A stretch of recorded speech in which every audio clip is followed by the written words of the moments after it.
Decspec Daily will be going on YouTube from today, but the repairs on the J6 are I am going to show on my TikTok today. And today is Monday, so day one. First thing we'll do, we'll get the fairings off. 4mm Allen key, 3 4mm took out across the top, some push fits in here, and we've got an 8mm left here. That's a big bolt out. That's one side fairing off. There's just something different about working on bikes. To the other side we have 4mm across the top. One at the bottom here, but we don't have the 8mm in the centre. That's the other side off, and it is just on push fit rubbers here. So when you pull it, it pops off. That's with the bolts out. I am going to remove the exhaust back box. That's the exhaust pipe off. It was only 3 30mm bolts. We've got axle stands underneath the frame there. We'll just got the jack on the headers there with no pressure on, just to keep it upright because it keeps tilting forward. Now I can get this front wheel off. With those backed off to both sides, we'll now tackle this with a 22mm socket. That's the axle nut out. Thread back in the nut. And then we can tap the axle out with a rubber mallet. The wheel does catch the caliper, so I'm going to have to remove them first. 12mm of these caliper carrier bolts. It's one caliper off and I've just hung it there by a cable tie. That's the front wheel out and the forks alone. Front mudguard could come off, 2 4mm either side. 4mm here as well, I almost forgot. You can see it's already got some damage here from some point in its career. Here snapped inside. I did have to grind a slot in it to get it off. I backed it out so far and it's picked up on the end and broke off. So I'll have to drill this out and repair it. This side has a different bolt, so it must have been touched previously. And that's the front mudguard out. 6mm Allen keys now to the fork clamps. The bar clamps are a 10mm. Then we'll have the 12mm bolts to the bottom of the fork legs, which I'm going to do from underneath. Then I can twist and slide the fork legs down. You can see it's come at the top already. Be very careful with these. And that's the first fork leg out. That's both fork legs out now. So we've got an 8mm Allen key underneath, which you need to back off. You can see the oil's just like dirt. Got a 24mm cap I need to take off. We can then pull the inner out of the fork leg. With that out, we can now pull the outer tube out. That's them all dismantled there. Then we've got the outer leg. We need to remove the dust seals first, which are the outer corroded ones. Use a small flat blade screwdriver, pop it sideways, and that will knock the seal out. That's the rotten old dust seal out. And you can see inside we've got a clip. Then we've got an oil seal inside there. And you can see we've got the shim inside there as well, which is like a brass shim. That is the clip off there.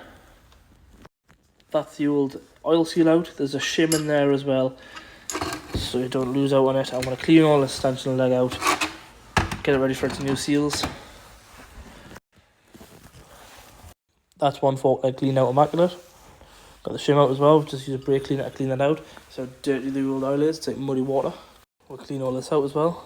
We're going to clean the inner fork leg off now. You can see there's so much dirt around the outsides and stuff. I'm going to use some chemicals on it, then use a brush, which we've got here. That is everything immaculate, ready to go back together. Genuine seals to go into this. The seals do go open end facing down, that way.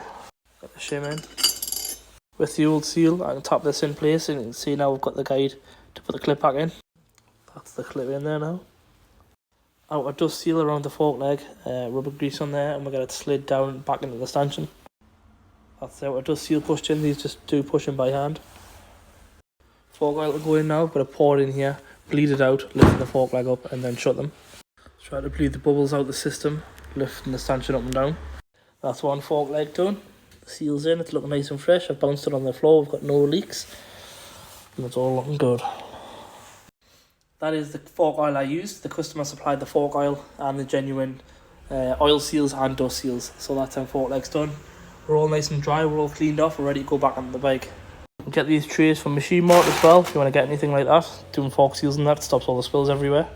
So I've just got one fork leg put in there. I haven't put the other one in because I want to show what I'm doing. When you slide the fork leg up, you've got the handlebar obviously. It's got this little lump there, which then locates underneath on the top yoke there. And I have set this one so it's on the down slope of where it's tapered. And I'm going to leave it there for the customer. Also, if you remember, I said that the brake line here, the banjo bolt, was hitting off the fork, so we're going to move that around a bit. So whoever fit the brake lines, put them underneath the throttle cable, and I think that's a big issue as well. It needs to be on the outside of it. So I'm just taking the full lever off here and I'm going to move it across. That's them switched across. You've got the 2 wires here, and that is for the switch at the bottom here. It's a contact switch. So when you pull in the brake, you get the switch pops out, breaks the circuit, and the brake light comes on. Obviously, these aren't polarity based either, so you can put them on any way you want. And there's 2 pins underneath the back there. Just going to leave that loose while I get the fork leg in. Obviously, this slots in underneath the yoke in this hole here. So get the fork leg in. 6mm bolts to the top of the yoke. So obviously, everything's torqued. Then all we'll have to do is push this the handlebar clamp up so it locates into the fork, and then it kind of moves sideways, and then the 10mm will get that tightened up there. So that's everything back on, nicely torqued up. Got the brake lever facing much further down now as well. You can see how I've moved the flexi pipe, and it's just not hitting at all. It's pointing across the front now and straight down, the way it should have been in the first place. Obviously bars side to side, both ways, to make sure nothing's chafing or rubbing. It's obviously got a steering damper as well. We need to make sure nothing's hitting off that. Then we'll have the 12mm bolts at the bottom on both sides to tighten up. Got the spacer in here, it's all cleaned up. The other side doesn't have a spacer.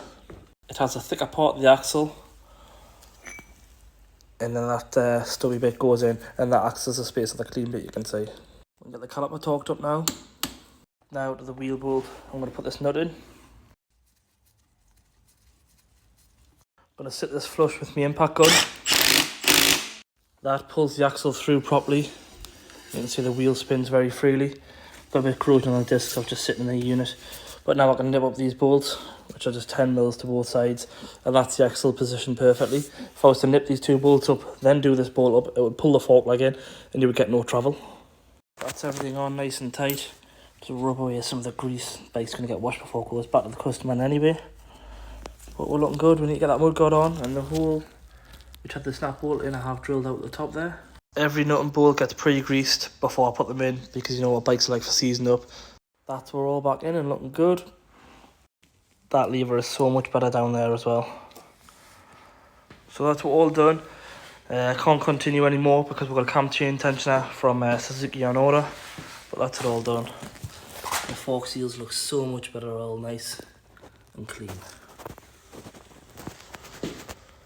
Packed and ready for tomorrow.